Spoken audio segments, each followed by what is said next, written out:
All right, welcome back. Bob Pompeani, Chris Mueller. Chris, before we go here, just have a couple of minutes. I want to play a little game here because they do have a lot of unrestricted free agents. They also have some guys who are under contract who may not be back. So I'll mention a name. You tell me what you think. Juju Smith-Schuster, back or not? Bye-bye. Goodbye. I don't know how to do Corvette. I would do that dance, but he's gone. They have too many. Yeah. Oh, is that what you're supposed to do? Okay. Yeah. I think so. They've got too many receivers, and he's going to command too much money in the open market. Thanks, but see you. Yeah, I think the only thing they may change is because of pandemic losses. There, if the market changes, maybe, but yeah, generally no. James Conner. Nope. I mean, I think there's a desire to see him back just because people still like and understand and empathize and are inspired by the story. But, I mean, he has been far below a replacement level running back at this point. So, no, he's gone too. Interesting name here. Bud Dupree coming off surgery now. That may be one reason why he doesn't get what he wants in the open market, but does he come back here? I don't believe that he will. I think ultimately that surgery has become commonplace enough, Bob, and his production has been steady enough for the last 2 seasons or 1.5 seasons, whatever you want to call it.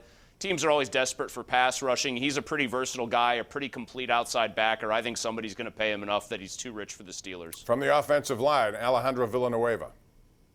Gone. I think he's done with football. I can't really see another team looking at him and saying they want to plug him into their lineup, and I think the Steelers feel the same. Yeah, I think he's going to get a job somewhere, but it won't be here. Matt Filer. I'd like to see him stay because I think he's a useful enough piece, but I think he's going to be gone too because I think other teams see him as relatively young and somewhat versatile, and if they can find out kind of a defined role for him, I think he could thrive with another team. I'd like to see him, but I also know that Dotson's the proper choice. He should have started yesterday. Filer hadn't played, and he had 2 holding calls right in the first quarter. So I thought that was a bad decision as well, even though I like Matt Filer. 2 guys from the defensive backfield. Cam Sutton first, yes or no?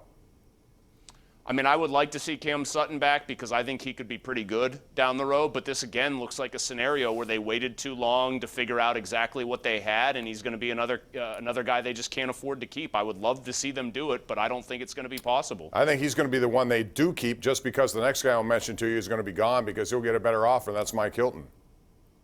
I think he's definitely gone. I think he shows up on the stat sheet in a much more spectacular, obvious way than does Sutton, and that's the kind of thing that usually gets you paid in the open market. He also, with his blitzing ability, has a very unique skill for that position, and that's why I think he's going to be in demand. All right, 20 seconds. Eric Ebron is signed. 1 more year, $6 million. Back or not?